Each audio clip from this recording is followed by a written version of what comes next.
بسم اللہ الرحمن الرحیم. ویورز، میں زاہد اصغر ہوں اور آپ ہمارا یوٹیوب چینل دیکھ رہے ہیں. حقیقی آزادی، بہت بات چیت ہو رہی ہے پاکستان میں آج کل اس کی. تو حقیقی آزادی کیا ہے اور اس میں کس کو شامل ہونا چاہیے اور آج تک یہ ہمیں کیوں نہیں مل سکی، آئیے یہ جاننے کی کوشش کرتے ہیں. چند سوالات ہیں، ان کے جواب ڈھونڈنے کی کوشش کرتے ہیں. پہلا سوال، کیا ہم آزاد ہیں؟ اس سوال کا جواب دینے سے پہلے آئیے ہم یہ جاننے کی کوشش کرتے ہیں کہ قائد اعظم نے کیا کہا. قائد اعظم نے کہا، میں پڑھتا ہوں: A country without a strong economy is at the mercy of international financial institutions.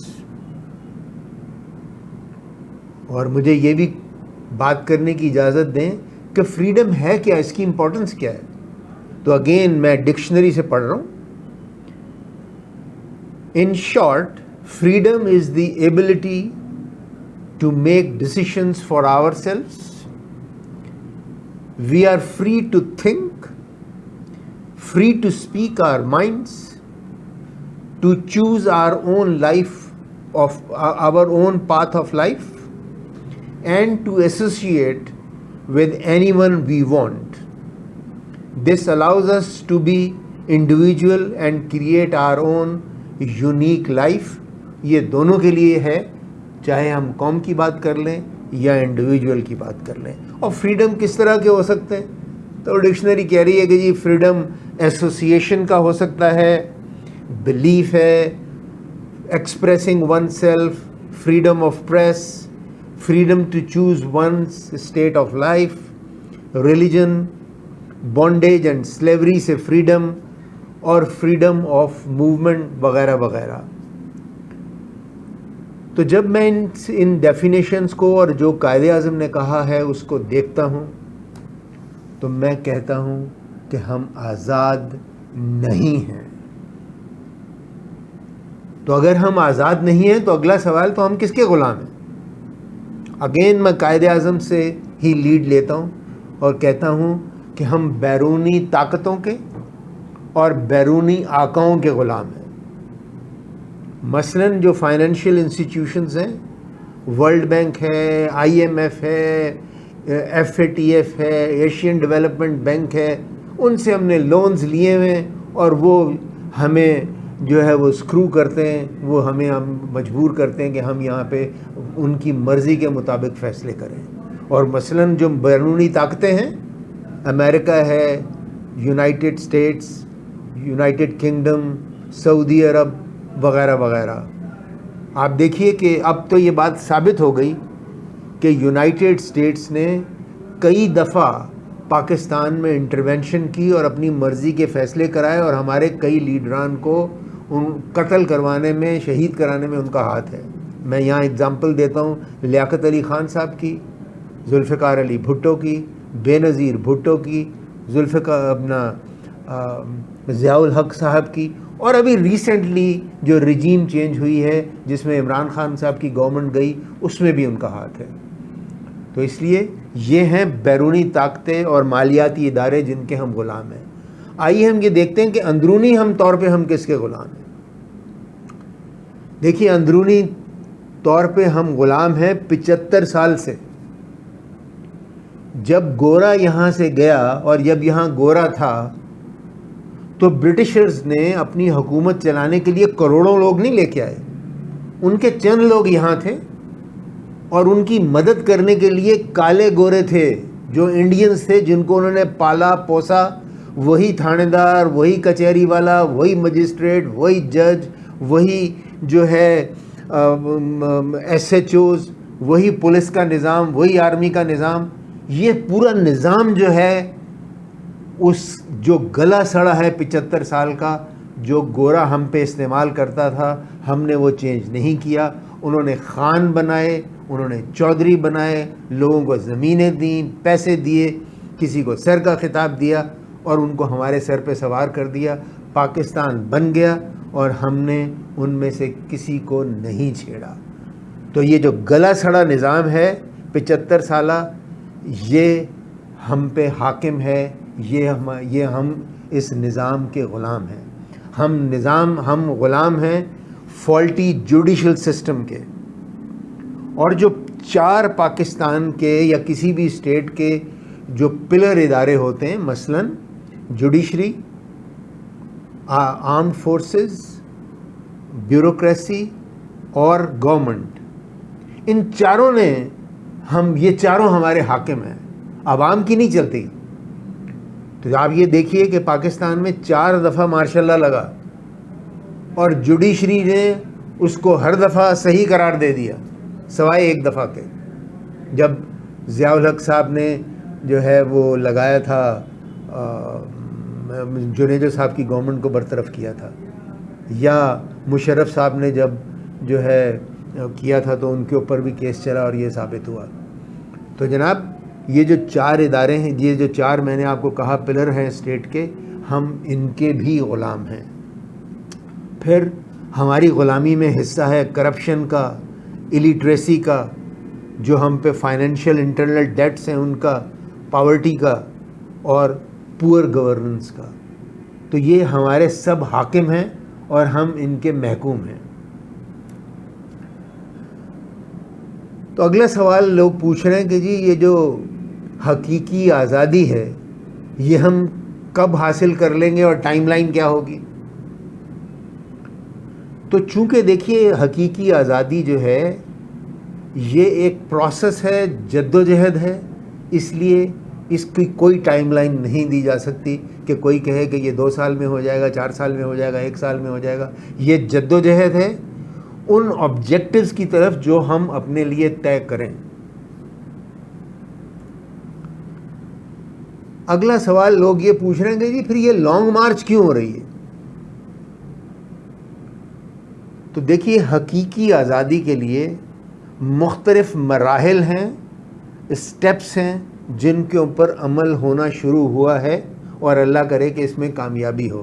مثلاً پہلا جو سب سے امپورٹنٹ اقدام تھا وہ آگاہی تھی کہ لوگوں کو یہ سمجھ آئے کہ کیا ہم واقعی غلام ہیں. نام کہنے کو تو ہم کہتے ہیں جی 75 سال سے ہم آزاد ہیں، لیکن کیا ہم واقعی آزاد ہیں؟ تو یہ آگاہی لوگوں میں پھیلانا، جو کہ لوگ سمجھتے چلے جا رہے ہیں کہ ہم واقعی آزاد نہیں ہیں، جیسے کہ میں بھی بات کر کے آیا ہوں. تو پہلا سٹیپ تھا آگاہی، اویئرنیس. اور دوسرا سٹیپ ہے چونکہ موجودہ گورنمنٹ آف پاور کوارٹرز اور وہ تمام لوگ جو اس 75 سالہ جو نظام ہے اس سے فائدہ اٹھاتے رہے ہیں، وہ اس کی مخالفت کر رہے تھے یا کر رہے ہیں. اس لیے یہ ضروری ہوا کہ لانگ مارچ کی جائے. لانگ مارچ ایک سٹیپ ہے. تیسرا غالباً سٹیپ یہ ہو سکتا ہے کہ سب لوگ ایگری کریں اور فری اینڈ فیئر الیکشنز ہو جائیں. چوتھا سٹیپ ہوگا کہ گورنمنٹ بن جائے، اور گورنمنٹ بننے کے بعد 5واں سٹیپ یہ ہوگا جو کہ ٹرانسفارمیشن کا ہوگا، ارتقاء کا ہوگا.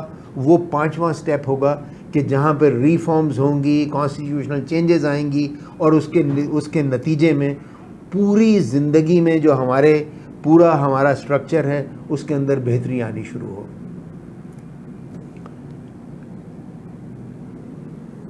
تو اگلا سوال یہ ہے کہ جی حقیقی آزادی ہے کیا؟ تو جو میں سمجھتا ہوں حقیقی آزادی ہے وہ یہ ہے کہ ایک لیڈر کا اور ایک قوم کا ویژن، خواب، کہ جو موجودہ گلا سڑا نظام ہے جس میں ہم غلام ہیں، جس میں ہم پسماندہ ہیں، جس میں ہم غریب ہیں، جس میں ہم ان پڑھ ہیں، تکالیف ہیں، صحت نہیں ہے، تو موجودہ سٹیٹ سے ارتقاء کے ذریعے، ٹرانسفارمیشن کے ذریعے ہم جا سکیں اپنے خواب کی طرف. اور وہ خواب کیا ہے؟ ایک ترقی یافتہ، آزاد، خوددار، خود انحصار، خوشحال پاکستان. حقیقی آزادی حاصل کرنے کے لیے ہمیں کن مراحل اور کیا کرنا ہوگا؟ حقیقی آزادی کے لیے پورے نظام کی تبدیلی لانی پڑے گی، وہ نظام جس کے ہم غلام ہیں 75 سال سے. رول آف لا قائم کرنا پڑے گا کہ جو یہ بڑے لوگ ہیں ان کے لیے اور جو پاورفل لوگ ہیں، امیر لوگ ہیں، ان کے لیے اور ایک عام آدمی کے لیے سیم قانون ہو، اور ہر انسان، ہر پاکستانی، ہر ادارہ قانون کے تابع ہو. تو role of law.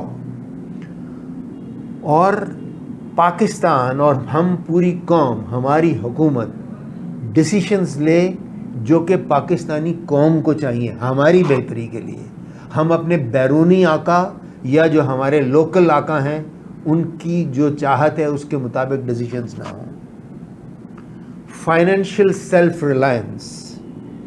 Financial self Reliance بہت امپورٹنٹ ہے. جیسے قائد اعظم نے کہا کہ اکانومی امپورٹنٹ ہے، تو ہم جب فائنینشیلی سیلف ریلائنٹ ہو جائیں تو ہم اپنے بیرونی اور اندرونی قرضات ان کو پے کر دیں، پازیٹیو ٹریڈ بیلنس ہو، ہماری ایکسپورٹ بڑھے، امپورٹ کم ہو، پاورٹی ایلیویشن ہو، انڈسٹریل، ٹیکنالوجیکل، ایگریکلچرل گروتھ ہو، اور امپرووڈ پر کیپیٹا انکم. پانچواں، اسٹیٹ کا جو سٹرکچر ہے وہ ہمیں چینج کرنا پڑے گا. تو جیسے میں نے پہلے کہا کہ یہ جو ہمارے 4 پلرز ہیں، جو ہماری آرمی ہے یا آرمڈ فورسز ہیں، وہ جوڈیشری اور ہماری جو بیوروکریسی ہے وہ اور گورنمنٹ، یہ چاروں تگڑے ہوں اور چاروں ایک دوسرے پہ چیک ہوں، ایک دوسرے کو سپورٹ کریں with in the legal frame work, اپنے اپنے حدود میں رہتے ہوئے ایک دوسرے کو سپورٹ کریں اور ایک دوسرے پہ چیک ہوں. جیسے کہ ترقی یافتہ ممالک میں ہوتا ہے کہ ایسا نہیں ہے کہ آرمی اپنی مرضی کر لے، جوڈیشری اپنی مرضی کر لے. ہر انسان، ہر ادارہ قانون کے تابع اور اس کے اندر رہ کے کام کرے. اگلا بہت امپورٹنٹ یہ بھی ہے کہ انڈیپینڈنٹ اینڈ اکاؤنٹیبل نیب. ہمارے پاس نیب کا ادارہ موجود ضرور ہے لیکن وہ اکاؤنٹیبل نہیں ہے. تو اکاؤنٹیبلٹی بھی ضروری ہے کہ اس نے کیا کیا اور کیا نہیں کیا، اور وہ انڈیپینڈنٹ ہو. اسی طرح independent and accountable election commission. اگر انڈیپینڈنٹ اور اکاؤنٹیبل الیکشن کمیشن ہوگا تو وہ کسی کے تابع نہیں ہوگا، کسی کے کہنے پہ ہیرا پھیری نہیں کرے گا، الیکشن میں دھاندلی نہیں ہوں گے. وہ انشور کرے گا کہ ٹائم پہ سینسس ہو اور ٹائم پہ ہی الیکشنز ہوں، فری فیئر، کسی کی طرفداری نہیں، جو عوام چاہتی ہے اس کے مطابق حکومت بنے. Freedom of speech, free media, free press, اور ان کے جو بھی میڈیا ہے اس کے لیے TORs ہوں، SOPs ہوں جس کے تحت وہ کام کریں. صحت for all, educational and skill development. اور پھر یقیناً جب یہ بات ہوگی تو یہ بھی بات ہوگی کہ جی پانی کے ریزروائرز بھی ہونے چاہیے، پاپولیشن پلاننگ مینجمنٹ بھی ہونی چاہیے، انوائرمنٹل چیلنجز ہیں اس کے لیے ہمیں کام کرنا چاہیے، پولوشن کے لیے کام کرنا چاہیے، پلانٹیشن پہ کام کرنا چاہیے. اگلا سوال یہ ہے کہ ہو شل پارٹیسپیٹ ان دی حقیقی آزادی. حقیقی آزادی سے اگر ہم حاصل کرنا چاہتے ہیں جو ابھی میں نے بات کی ہے وہ تمام فوائد، تو ہر پاکستانی کو اور ہر ادارے کو اس میں پازیٹیولی پارٹیسپیٹ کرنا چاہیے، حصہ لینا چاہیے. یہ صرف ایسا نہیں ہے کہ چونکہ عمران خان اس پہ کام کر رہے ہیں یا PTI اس پہ کام کر رہی ہے تو ہم ان پہ چھوڑ دیں گے جو وہ چاہتے ہیں. جو ہم چاہتے ہیں، جو ہر پاکستانی چاہتا ہے، اس کے لحاظ سے ہمیں اس میں پارٹیسپیٹ کرنا چاہیے، سپورٹ کرنا چاہیے. اور نتیجتاً جب گورنمنٹ بن جائے الیکشن کے بعد، جس کی بھی گورنمنٹ بنے، تو ہم گورنمنٹ سے مطالبات کرتے رہیں کہ جی دیکھیے حقیقی آزادی ہم یہ چاہتے ہیں، اور ہر ان تمام ڈائریکشنز میں جو ہے کام ہونا چاہیے. دیکھیے میں پھر یہ کہہ دوں کہ ہمیں اسٹرکچرل ریفارمز لانی پڑیں گی، لیگل ریفارمز لانی پڑے گی، اور جو کانسٹیٹیوشنل چینجز ہیں وہ کرنی پڑے گی. اور یہ تمام چیزیں اس وقت ہوں گی جو ہم آبجیکٹیوز طے کیا ہے ان کے تحت ہوگا. اگر عوام کو اس کا فائدہ نہیں ہے تو پھر ایسی ریفارمز لانے کا کوئی فائدہ نہیں ہوگا. تو ہم اس پورے پروسیس میں کیا چاہتے ہیں؟ ہم چاہتے ہیں خوددار، خود انحصار، خوشحال پاکستان. آخر میں دعا گو ہوں کہ یہ جو ہمارا سفر طے کیا ہے حقیقی آزادی کی طرف، اس میں کسی قسم کا رخنہ نہ ڈالا جائے، قتل و غارت نہ ہو، پراپرٹی کا لاس نہ ہو، اور تمام اسٹیک ہولڈرز ایک پلیٹ فارم پہ آ جائیں اور وہ ایگری کریں کہ جی اگلے مراحل کیا ہوگا. جو لاجیکل لگتا ہے فری اینڈ فیئر الیکشنز، اور جب گورنمنٹ بن جائے تو اس کو بھی سپورٹ کیا جائے. اللہ تعالیٰ پاکستان کا حامی و ناصر ہو. پاکستان زندہ باد.